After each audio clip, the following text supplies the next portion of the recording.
Good morning, all of you. Welcome to your SST class. And students, today I am continuing your chapter 1 of history, that is the nationalism in Europe. Students, in my previous video, I explained you about the revolution of 1830 and 1840, जिसमें मैंने आपको 1830 की revolution explain की थी and in which we learn about the romanticism and what are the hardships that are faced by the European countries at that time, जिसमें bad harvest आ गया and viewers को बहुत सारी प्रॉब्लम्स फेस करनी पड़ी एंड ऑल्सो कि जो 24 आवर्स वर्क करते थे. So all that we have already discuss. Now the 1848 revolution of the liberals कौन थे ये आप सबको पता है कि जर्मनी फ्रीडम थे, जो फ्रीडम चाहते थे from the monarchy, they are known as liberals. ठीक है, अब मेनली हमारे पास क्या था कि 1848 में जो रेवोल्यूशन थी that is started by the middle class, वो मिडिल क्लास के द्वारा स्टार्ट की गई थी और फरवरी में एक यूनिवर्सल वोटिंग सफरेज के ऊपर उन्होंने मेनली प्रोक्लेम किया था कि there should be the universal male suffrage. ठीक है, ये उनका मेन था. और यूरोप में भी बहुत सारे जो स्टेट्स थे दे वांट दिस. अब यहाँ पर मेनली दो स्टेट आए. फर्स्ट वन इज़ जर्मनी में नेशनल असेंबली फॉर्म की गई, जो मैंने आपको पहले भी बताया था कि जिस तरह से फ्रांस में नेशनल असेंबली फॉर्म की गई थी, इसी तरह से जर्मनी में भी नेशनल असेंबली फॉर्म की गई. उस नेशनल असेंबली ने अपना Poland, Austria Hungary such as Germany, Italy, Poland और Austro Hungarian empire, man and women, liberal, middle class combined, ये सब इकट्ठे हुए और इन्होंने अपनी एक नेशनल असेंबली फॉर्म की in the Frankfurt, that is known as Frankfurt parliament. On the date, उसमें डेट कौन सी थी? The date is 18 May 1848. 831 elected represented march in a festive procession to take their place in the Frankfurt Parliament. Germany की national assembly ने ऐसा किया. ठीक है, अब इन्होंने क्या किया? इन्होंने दे ड्राफ्टेड ए कॉन्स्टिट्यूशन, उन्होंने एक कॉन्स्टिट्यूशन ड्राफ्ट किया और had monarch subjected to a parliament, और ये कहा कि मोनार्क जो है वो पार्लियामेंट से रिलेट रहेगा. But when the disputes offered the crown on these terms, Frederick William IV, king of Prussia, rejected and joined other monarchs to oppose the elected assembly. अब क्या हुआ कि जर्मनी में ऐसा हो गया था, पर्शिया का जो किंग था वो दूसरे मोनार्क्स के साथ उसने अपने आप को ज्वाइन किया और इस असेंबली को अपोज किया. अपोजिशन किसकी तरफ से हो रही थी? एरिस्टोक्रेसी की तरफ से हो रही थी. ठीक है, एंड मिलिट्री बिकम स्ट्रॉन्गर, और मिलिट्री जो थी वो स्ट्रॉन्गर हो गई. Social basis of parliament eroded.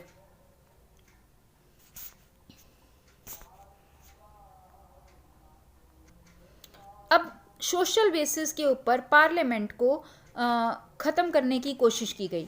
The parliament, dominated by middle class, who resisted the demand of workers and artisans and consequently lost their support in the end, troops were called in and assembly was forced. और assembly को क्या किया गया? Force किया गया to be disband. Assembly को force किया गया कि वो अपने आप को क्या कर दें? डिसबैंड कर दें. ठीक है, चलिए, ये तो था about the revolution of liberals. जो असेंबली चाह रहे थे उन्होंने फ्रांस की तरह ही जर्मनी में एक नेशनल असेंबली बनाई और मोनार्क की पावर्स को कंट्रोल करने की कोशिश की. अब इसमें जो एक इलेक्शन मेन फ्रैंकफर्ट पार्लियामेंट में जो कि चर्च सेंट पॉल में एडमिट हुई थी, उसमें मेनली क्या चीज़ डिस्कस की जा रही थी? मेनली क्या चीज़ था? That is conservative force were able to suppose liberal movement in 1848. वो लिबरल मूवमेंट को रीस्टोर करना चाह रहे थे. मोनार्क्स को ये रियलाइज़ करवाना चाह रहे थे कि cycle of revolution and repression could only be ended by granting concession to liberal nationalist revolutionaries. कि जो मोनार्क्स जब तक लिबरल्स को उनकी राइट्स नहीं दे देते तब तक वो स्टेबल नहीं रह सकेंगे. Same like France, French revolution की तरह ही. ठीक है, तो 1848 में ऑटोक्रेटिक मोनार्की ऑफ सेंट्रल और eastern Europe began to introduce the changes. अब उन्होंने मोनार्क्स ने, मतलब कि जो रूलर्स थे यूरोप में, वो मान गए कि हमें कहीं ना कहीं चेंजेस लाने पड़ेंगे, ठीक है। और अब वो ईस्टर्न यूरोप में भी चेंजेस लाने के लिए रेडी हो गए, जो कि ऑलरेडी किस में आ चुके थे, वेस्टर्न यूरोप में आ चुके थे, ठीक है। तो ये तो था हमारा द 1848 रेवोल्यूशन, ठीक है। अब हमारे पास जो नेक्स्ट टॉपिक है, the fourth topic is the making of Germany and Italy. Under this topic we have to be learn about the unification of Germany and Italy. इसमें एग्जैक्टली हम पढ़ेंगे कि जर्मनी और इटली एक नेशन स्टेट किस तरह से बने, ठीक है। रेवोल्यूशनरी मिडिल क्लास, आप सबको बताया मैंने कि मिडिल क्लास ने रेवोल्यूशन स्टार्ट की थी, ठीक है। एंड यूरोप के अदर नेशंस में मेनली जो जर्मनी, इटली, पोलैंड थे, इन्होंने अपने आप को स्ट्रॉन्ग करने की कोशिश की, ठीक है। अब मेनली अब यहाँ पर जो हम मेन डिस्कस करेंगे that is about the Germany, कि जर्मनी ने किस तरह से अपने आप को स्ट्रॉन्ग करने के लिए वर्क करना स्टार्ट कर दिया, यूनिफिकेशन ऑफ जर्मनी, ठीक है। चलिए let us start reading this. This can be observed in the process by which Germany and Italy came to be unified as a nation state. Conservatives ने state power को dominate किया था, ठीक है। अब जर्मन्स ने क्या किया, 1848 try to unite the different regions of German confederation. उन्होंने जर्मन लैंग्वेज बोलने वाले, जर्मन कल्चर वाले अलग अलग रीजन्स को यूनाइट किया इनटू अ नेशन स्टेट। किस में यूनाइट किया, एक नेशन स्टेट बनाने के लिए। किस में यूनाइट किया, उन्होंने अपने आप को एक नेशन स्टेट बनाने के लिए यूनाइट किया इलेक्टेड पार्लियामेंट, और उन्होंने एक नेशन स्टेट की एक पार्लियामेंट को इलेक्ट किया, ठीक है। Liberal initiative to nation building however repressed by the combined forces of monarch, ठीक है। हालांकि मोनार्क ने इसको क्या किया था, रिप्रेस किया था, यानी कि दबाने की कोशिश की थी।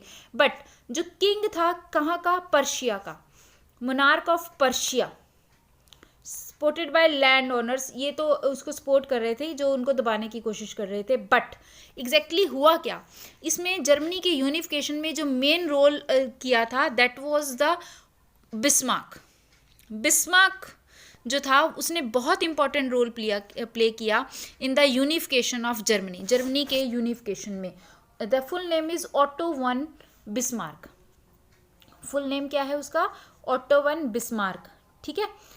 अब उसने किया क्या, ये देखो, Persia took a leadership of the movement for national unification. Persia ने लीडरशिप अपने हाथों में ले ली।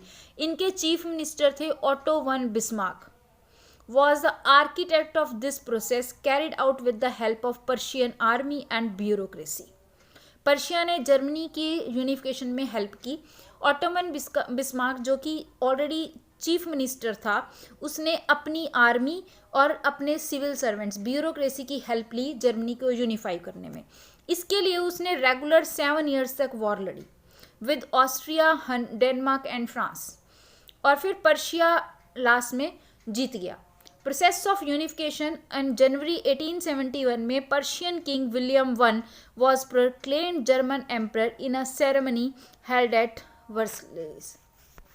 अब 1871 में जर्मनी जो है वो एक यूनिफाइड नेशन के रूप में बन गया, और इसकी जो सेरेमनी थी वो कहाँ हेल्ड की गई, वर्सली में, ठीक है। अब 18 जनवरी 1871, जबकि बहुत ज़्यादा ठंड थी जर्मनी में, representative of army, important Prussian minister including the chief minister Otto von Bismarck gathered in the hall of Versailles, ठीक है। और फिर उन्होंने जर्मनी के एम्पायर को हेड किसको बना दिया, केसर विलियम फर्स्ट ऑफ पर्शिया, ठीक है। अब जर्मनी की जो लीडरशिप थी वो किसके हाथ में आ गई, विलियम फर्स्ट ऑफ पर्शिया के। ये तो था आपके पास जर्मनी का यूनिफिकेशन, ठीक है। यहाँ से जर्मनी और पर्शियन एक नेशन बिल्डिंग की तरह काम कर रहे थे और एक स्ट्रॉन्ग एम्पायर उन्होंने खड़ा कर दिया। अब जो नई स्टेट बनी थी उसमें किस चीज़ की तरफ ध्यान दिया गया था, देखो ध्यान से देखो कि जो new state place the strong emphasis on modernising the currency, banking legal and judicial system in Germany, Persian measures and practice often become a model for the rest of Germany. और ये सब चीज़ें जो यूनिफाइड जर्मनी था उसमें help किया गया. तो यहाँ से एक कंट्री यूनाइट हो गया, जर्मनी प्रेजेंट जो अब जर्मनी है वो यूनिफाइड हो गया. ठीक है, अब आ गया हमारे पास next topic, that is the unification of Italy, that is Italy unified. Italy भी बच्चे, अगर आप इटली की हिस्ट्री देखोगे तो वहाँ पर भी इटली भी बहुत सारे स्टेट्स में डिवाइड था, नियर अबाउट 7 स्टेट्स में. डायनेस्टीज़ जो थी वो अलग अलग डायनेस्टीज़ यहाँ पर वर्क कर रही थी और फिर इसको भी यूनाइट किया गया. ठीक है, और इसकी यूनिफिकेशन में मेजर रोल जो किसने प्ले किया था, दैट इज़ गुस्ताफ मिज़नी, जो मैंने आपको स्टार्टिंग में बताया था रेवोल्यूशनरी था.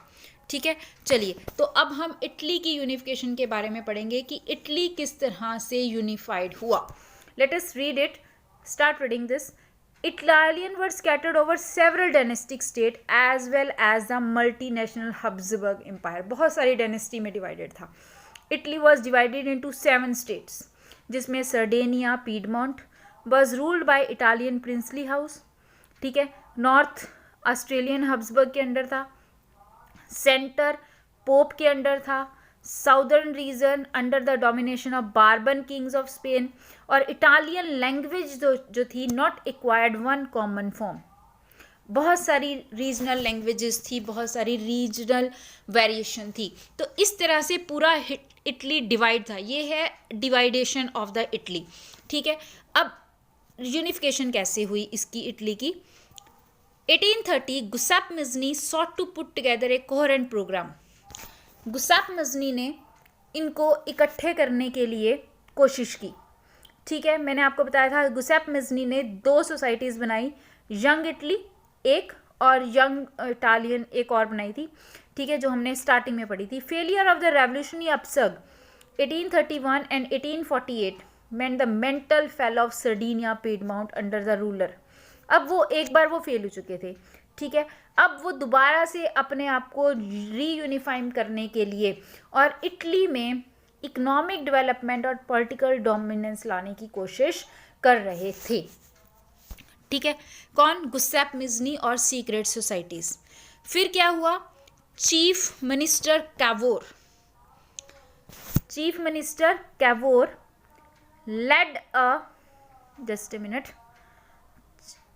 Chief Minister Cavour led a movement to unify the regions of Italy, neither a revolutionary nor a democrat. जो कैवोर था वो ना तो एक रेवोल्यूशनरी था और ना ही एक डेमोक्रेट था. ठीक है, वो बहुत सारे वेल्दी और एजुकेटेड मेंबर्स की तरह ही एक पर्सन था जो कि French much better than he did Italian, कि वो फ्रेंच की तरह ही था और वो ये कहता था कि फ्रेंच जो हैं इटालियन से बहुत बेटर काम कर रहे हैं. ठीक है, फ्रांस ने फ्रांस इंजीड बाय कावोर. ठीक है, फ्रांस जो था वो एक इंजीनियर था कावोर का. ये कह सकते हैं कि कावोर जो था वो इनसे इंस्पायर्ड था फ्रेंच से. ठीक है, अब उसने क्या किया, उसने regular troops, large number of armed volunteers under the leadership of Giuseppe Garibaldi joined the fray. ठीक है, उसने रेगुलर लोगों को मार्च किया और इकट्ठा किया सेना को. 1860 में वो मार्च हुए साउथ इटली में, that is the kingdom of 2 Sicilies, and succeeded in winning the support of the local peasants. और वहाँ पर वो जो लोकल किसान थे उनकी सपोर्ट लेने में सक्सेसफुल रहे. ठीक है, 1861 में एमुल II was proclaimed the king of United Italy. उसको किंग बना दिया गया यूनाइटेड इटली का. ठीक है, मतलब इटली थोड़ा सा ज्वाइन हो गई, बट फाइनली जो ये ज्वाइन हुई, the peasant masses led, and last में the peasant masses who had supported Garibaldi in south Italy had never heard of Italia and believe in La Talia. वो इटालिया के बारे में उन्होंने कभी सुना नहीं था, तो उन्होंने बाद में इसको यूनाइट किया. ठीक है, तो इस तरह से ला इटालिया उनके दिमाग में था कि एक वाइफ है विक्टर एमिनल्स की. ठीक है, तो इस तरह से इटली जो है वो यूनाइट हो गया with the help of chief minister Cavour and जो मेन बीज जो बोया था, जिसे हम कहते हैं कि सीड जिसने डाला था, दैट वाज गुसेप मेजनी.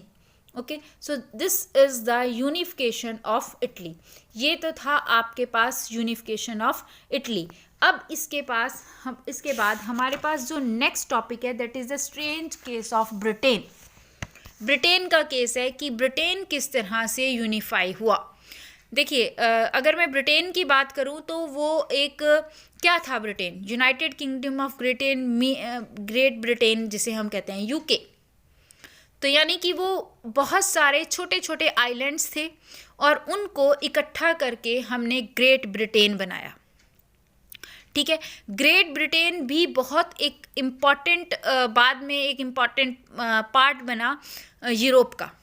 ठीक है, अब इसमें क्या यूनिफिकेशन थी, कैसे इस ग्रेट ब्रिटेन को यूनाइट किया गया, ये बच्चे मैं आपको कल डिस्कस करूँगी. ठीक है, कल in the form of notes he discuss करूँगी कि how the great Britain was United. ठीक है, और इसके बाद हम विजुअलाइजेशन द नेशन, ये भी टॉपिक जो है वो डिस्कस करेंगे. ठीक है, so for today that's it for today. Thank you.